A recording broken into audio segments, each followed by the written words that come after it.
beneath nearly 4 kilometers of cold, crushing Atlantic water, where sunlight never reaches and time seems suspended, a peculiar room lies in silence. Here, no laughter echoes, no music plays, and no footsteps break the stillness. Yet the remnants of human life linger. Tins, bottles, jars, and crates preserved by the sea, whispering stories of everyday life interrupted forever. This is the Titanic supermarket, a forgotten corner of luxury swallowed by the deep in April 1912. The RMS Titanic was more than a ship. It was a floating city, self-contained and astonishing in scale. Beneath its glittering first-class lounges and opulent dining halls lay the ship's lifeline. The provision storerooms, nicknamed the supermarket by the crew. Here, crates of canned goods, barrels of coffee, crates of fresh produce, and shelves stacked with bottles of spirits were arranged with meticulous precision, ready to feed over 2,000 passengers and hundreds of crew. From freshly baked bread to rare imported jams, from tins of preserved meat to delicate pastries, the supermarket was a marvel of early 20th century logistics. Every shelf bore testimony to human ingenuity and indulgence, stocked to sustain comfort across the Atlantic. On that fateful night, few imagined that these supplies, the mundane, the ordinary, the very lifeblood of daily life aboard, would become relics frozen in time.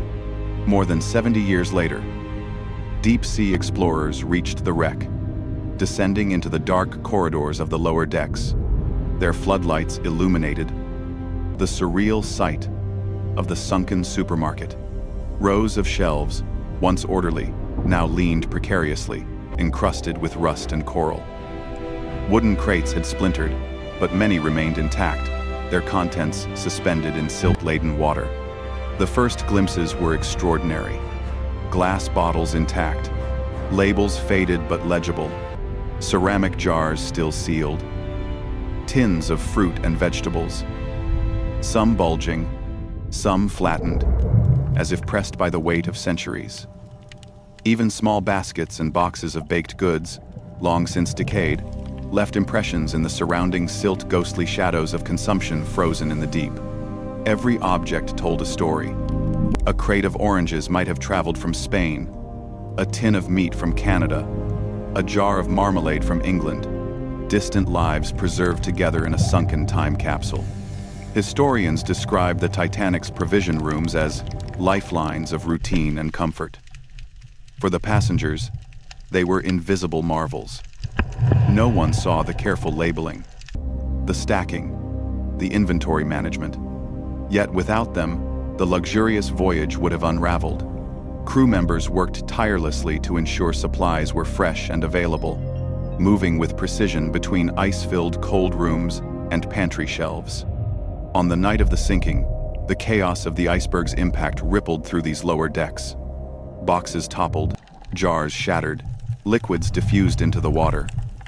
Crates once full of promise now drifted like ghostly vessels in the shadowy corridors. The supermarket, usually a place of order, became an underwater disaster zone within minutes. Explorers discovered astonishing details. A wooden crate, remarkably intact, revealing cans of condensed milk still visible inside. A glass bottle of olive oil, unbroken, reflecting light like a star in the darkness. Tins of biscuits edged with brand names and dates, scattered across the sediment. One robot camera captured a copper coffee grinder, rusted but identifiable, and beside it, a stack of porcelain plates, remnants of passenger meals, perhaps awaiting transport to a dining room above. Even labels on bottles could still be read. Tomato puree, Liverpool, 1,911. Imported French jam, canned beef, Smith & Sons, London.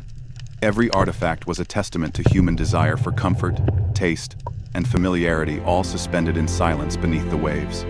The Titanic supermarket is a surreal blend of the ordinary and the extraordinary. Fish now drift through crates, once filled with food. Coral wraps around bottles and tins, transforming industrial containers into ghostly sculptures. Sediment settles slowly, preserving the outlines of shelves, jars, and crates like fossilized memories. For a moment, one might imagine the bustling life that once animated these aisles. Crew members counting supplies, cooks selecting ingredients for the next meal, stewards checking inventory for passengers' afternoon tea. All of it now paused in the cold embrace of the Atlantic. The silence here is heavy, almost sacred. Objects speak louder than words. Cans, jars, crates, and bottles are the last witnesses to routines interrupted and lives cut short. The supermarket, though small and utilitarian compared to the opulent first-class salons, reveals something profound. It shows the backbone of daily life, the preparation, effort, and logistics necessary to sustain a floating city. It reminds us that tragedy touches not only the rich, but all who inhabit a system of interdependent labor. Each artifact represents someone's work, attention, and care. A crate packed meticulously by a dock worker, a tin labeled by a clerk, jars filled by skilled hands. Even after more than a century underwater, these acts of labor remain quiet, enduring, ghostly. Explorers note that despite rust and decay, the supermarket retains a surreal clarity. Objects remain identifiable. Arrangements suggest order that defies centuries of saltwater pressure and time. There is a haunting beauty in this underwater museum. Cans aligned as if awaiting sale, bottles shimmering in artificial light, crates stacked with purpose, now home to sea creatures that flit between the shelves like fleeting memories. The ocean seems to protect this space, preserving the mundane in a cathedral of silence. Every item, no matter how ordinary, is imbued with significance, a fragment of the daily life aboard the Titanic that ceased abruptly, tragically. Today, the sunken supermarket stands as a testament not to luxury, but to the ordinary rhythms of life that accompany every journey. Its bottles, jars, tins, and crates are a time capsule of human civilization, a frozen record of abundance and care. The Titanic's grocery stores remind us that beneath grandeur and tragedy lies the essence of daily life.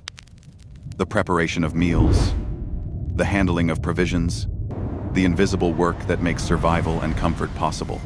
In the cold, dark ocean, the supermarket waits for explorers to witness it, for historians to interpret it, for humanity to remember the lives intertwined with its contents. Every label, every jar, every can tells a story of voyages begun, of routines interrupted, of ordinary human endeavors preserved in extraordinary circumstances.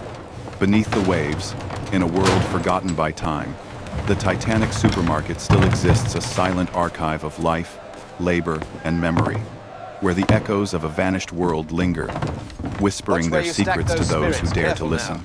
We need the coffee crates up top.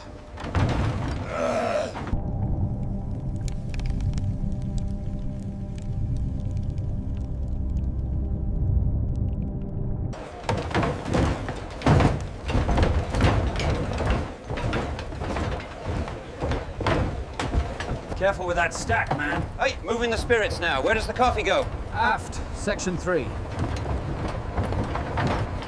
Careful with that crate. Mind the bottles. Right, move this flour to the lower deck. Watch where you're going with that barrel.